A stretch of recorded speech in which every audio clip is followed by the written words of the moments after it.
कहने लगे प्रभु ये तो पुरुष का बताया, क्या स्त्री भी भगवान की कथा सुनकर मुक्त हो सकती है? तो कहने लगे बिल्कुल। बाष्कल नामक एक गांव था, बाष्कल। उस बाष्कल नामक गांव पर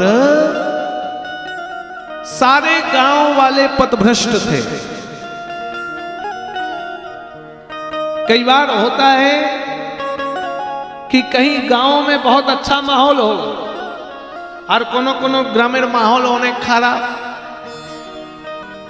तो इस बाष्कल नामक ग्राम में सब वैश्यावृत्ति करने वाले लोग रहते हैं। ये वैश्याओं का गांव, स्त्री और पुरुष वैश्या में लिप्त रहते।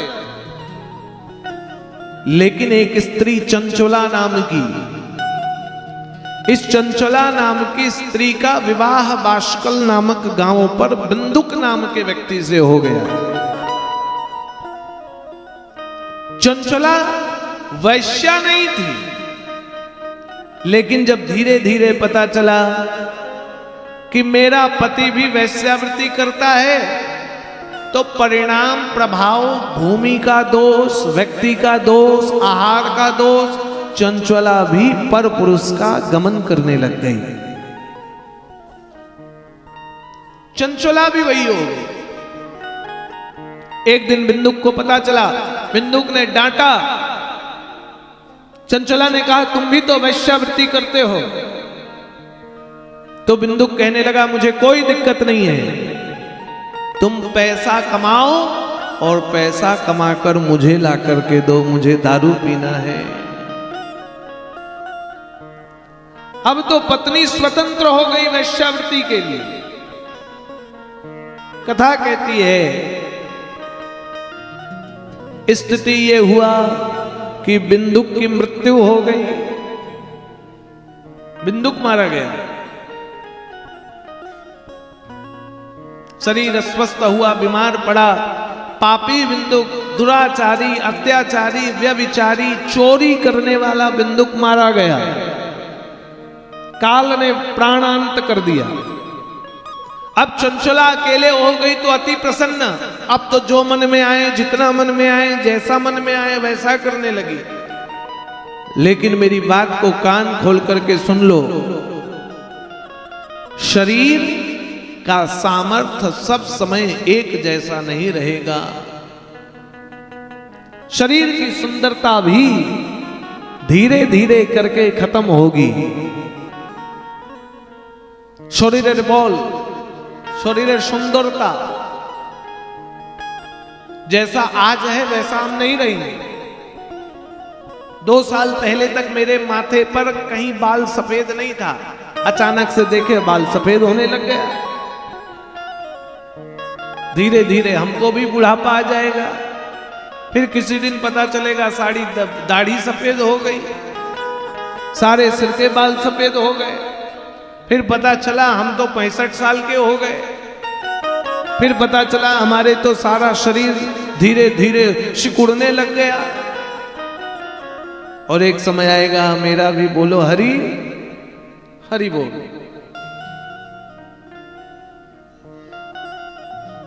इसलिए शरीर का सामर्थ्य हमेशा नहीं रहेगा। चंचला ने वैश्यावृत्ति करके धन कमाया, लेकिन जब चंचला भी बूढ़ी होने लग गई तो वैश्यावृत्ति का व्यापार ठप हो गया।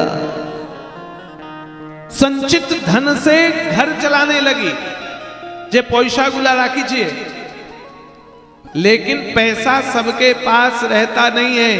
पैसा खत्म, जमीन बेच दिया, गहना बेच दिया, सब बेच दिया। चंचला की आयु लंबी हो गई। सब कुछ बिक जाने के बाद चंचला के पास कुछ भी नहीं बचा। जैसे आपके अनारा में कथा चल रही ना, इसी तरह एक गांव पर कथा चल रही थी। भटकती हुई भूख प्यास के कारण चंचला वहीं पांडाल पर पहुंची, और जब पहुंची तो बैठ गई कथा सुनने के लिए। कथा सुन रही हैं। कथा कहने वाले विद्वान कह रहे हैं कि भैया जीवन में किया गया पाप व्यक्ति को कभी माफ नहीं करेगा। जिस जीव ने जैसा पाप किया उस पाप को तो भोगना ही पड़ेगा। पाप से मुक्ति कैसे होगी? जन्म जन्मांतर तक फंसे रहोगे। चंचला डर गई, आमी तो जीवन पर्यंत केवल पाप कर्म करेছি, देह व्यापार किया, इससे मुक्ति कैसे होगी? आ गई शरण तुम्हारी, इससे मुक्ति कैसे होगी? कैसे छूटे?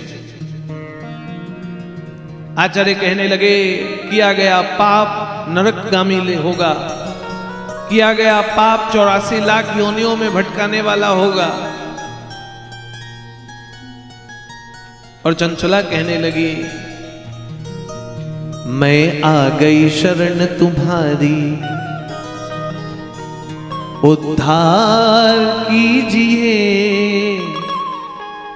प्रभु पार कीजिए, डूब रही है जीवन नैया पार कीजिए, भव पार कीजिए, पार कीजिए, भव पार कीजिए। मैं आ गई शरण तुम्हारी, उद्धार कीजिए प्रभु पार कीजिए, डूब रही है जीवन नैया पार कीजिए, प्रभु पार कीजिए। मैं आ गई शरण तुम्हारी, उद्धार कीजिए प्रभु पार कीजिए, डूब रही है जीवन नैया पार कीजिए, उद्धार कीजिए।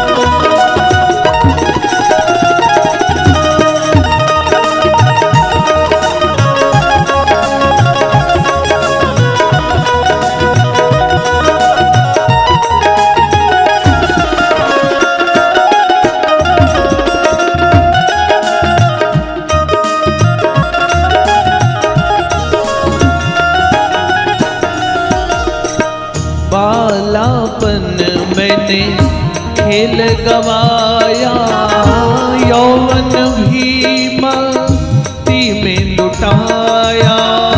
बालापन मैंने खेल गवाया, यौवन भी मस्ती में लुटाया। बालापन मैंने खेल गवाया, यौवन भी मस्ती में लुटाया। बालापन मैंने खेल गवाया, यौवन भी मस्ती में लुटाया। यौवन भी मस्ती में लुटाया, यौवन भी मस्ती में लुटाया। अब रह गया थोड़ा जीवन, अब रह गया थोड़ा जीवन, अब रह गया थोड़ा जीवन, अब रह गया थोड़ा जीवन। इसे पार कीजिए, पार कीजिए, डूब रही है जीवन नैया पार कीजिए, अब पार कीजिए, पार कीजिए। मैं आ गया शरण तुम्हारी, मैं आ गई शरण तुम्हारी, उद्धार कीजिए, अब पार कीजिए, डूब रही है जीवन नैया पार कीजिए, अब पार कीजिए।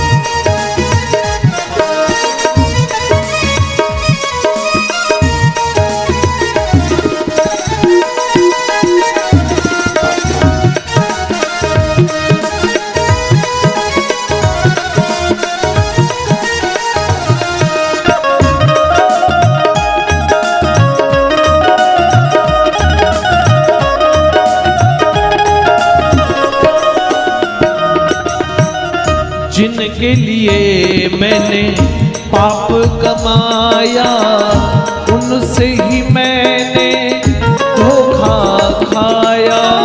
जिनके लिए मैंने पाप कमाया उनसे ही मैंने धोखा खाया। जिनके लिए मैंने पाप कमाया उनसे ही मैंने धोखा खाया। जिनके लिए मैंने पाप कमाया उनसे ही मैंने धोखा खाया। उनसे ही मैंने धोखा खाया। उनसे ही मैंने धोखा खाया। जैसे भी मुक्ति होगी, जैसे भी मुक्ति होगी, जैसे भी मुक्ति होगी, जैसे भी मुक्ति होगी, वह ज्ञान दीजिए, ज्ञान दीजिए। डूब रही है जीवन नैया पार कीजिए, अब पार कीजिए। डूब रही है जीवन नैया पार कीजिए, पार कीजिए।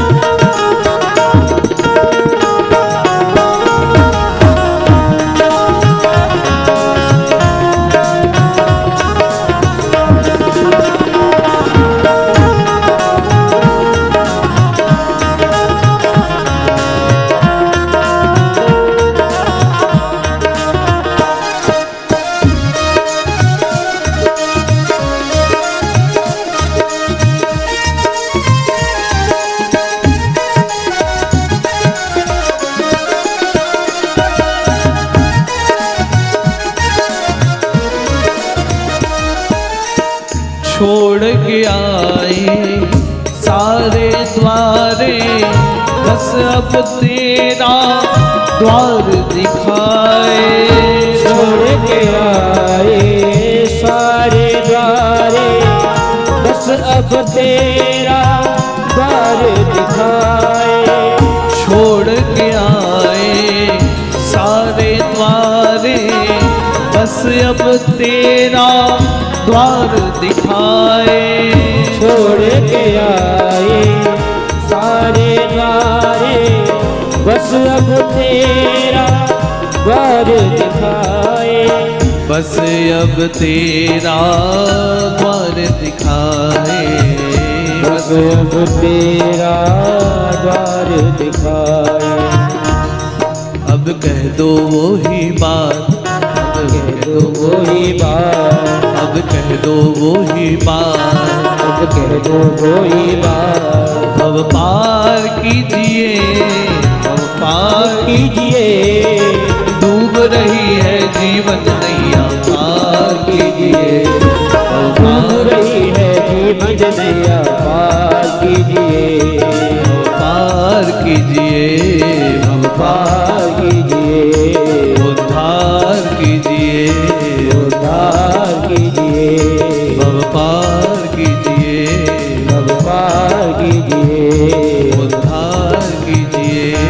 उद्धार कीजिए।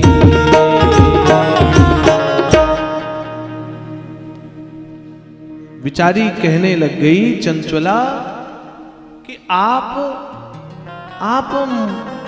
मुझे उद्धार कीजिए,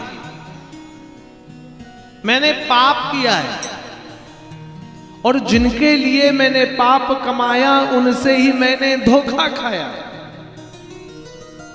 अब जैसे भी मुक्ति होगी वह ज्ञान दीजिए और डूब रही है जीवन नैया पार कीजिए। बुढ़ापा आ गया चंचोला का। महात्मा ने कहा कुछ मत करो, 9 दिन तक व्रत को धारण करके शिव महापुराण की कथा सुनो। चंचला ने 9 दिन तक कथा सुनी और 9 दिन तक की कथा सुनने के बाद 1 महीना तक चंचला जीवित रही। 1 महीना बाद देह छूटा, भगवान के धाम गई और माता पार्वती ने उसे अपनी प्रिय सखी जया बना दिया। पार्वती जी की सखी बन गई। चंचला ने पार्वती जी से निवेदन किया, मां, यदि मेरा पति पथभ्रष्ट न होता, मुझे इस कार्य में न ढकेलता, तो शायद मेरा धन खत्म ना होता, पति की मृत्यु ना होती, मैं कथा सुनने न गई होती, और कथा न सुनती तो शायद आपको प्राप्त ना होती। इन सब के पीछे मेरा पति ही है, जैसा भी है पति है, कृपया करके आप बताइए वो मेरा पति कहाँ है। तो माता पार्वती ने कहा, वो पापी पाप कर्म करके विंध्याचल पर्वत पर प्रेत बन गया है। विंध नामक पर्वत पर विंधे भवा पिशाचो ही, गिरो पापी भयंकरा। विंध्याचल पर्वत पर वह भयंकर पापी बन गया, पिशाच बन गया है। चंचला ने कहा, मां, उसे भी शिव पुराण की कथा सुनाकर के मुक्त करिए। माता पार्वती ने कहा, यह असंभव है। चंचला ने बड़ा निवेदन किया, मैं पतिव्रता स्त्री हूं, मेरे पति की मुक्ति हो।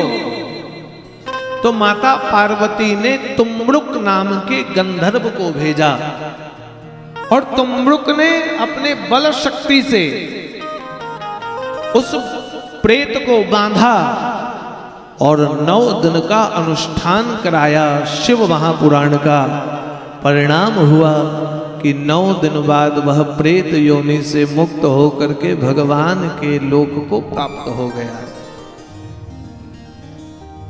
इसलिए बंधुओं, ये कथा लाभ को देने वाली है, कथा पुण्य को देने वाली है। 9 दिन तक श्रद्धा के साथ, भक्ति के साथ, आज तो हम सोच रहे थे 10, 20, 50 लोग आएंगे,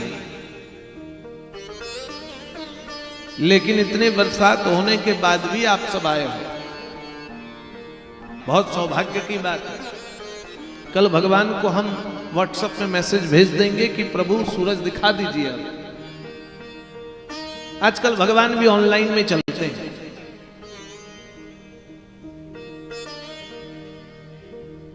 ऑनलाइन का मतलब व्हाट्सएप नहीं। कर बिनु कर्म करई विधि नाना, वो परमात्मा हमेशा ऑनलाइन है। हम ऑफलाइन हो जाते हैं, लेकिन वो परमात्मा बिना हाथ के सब कर्म करता है, बिना आंख के देखता है, बिना वाणी के बोलता है, बिना पैर के चलता है। ये तो हमारा भाव है। हम भगवान को कहते सो जाइए, और सुबह उठ करके उत्तिष्ठ उत्तिष्ठ गोविंदा घंटी बजाकर भगवान को ताली बजाकर उठाते हैं। ये भक्त की भावना है। लेकिन जिस दिन परमात्मा सो गया, उस दिन दुनिया बचेगी क्या? ब्रह्मा जी सोते हैं तो प्रलय हो जाता है, और जगतपति सो जाएं तो ब्रह्मांड कहां जाएगा? दुनिया बचेगी? असंभव है। वो दिन रात देख रहा है, वह दिन रात सब कर्म को करता है, उसी से सब कुछ संभव है। कल वो चाचा जी कौन सा भजन गा रहे थे कि तेरे हाथ में नहीं है, मेरे आने के समय।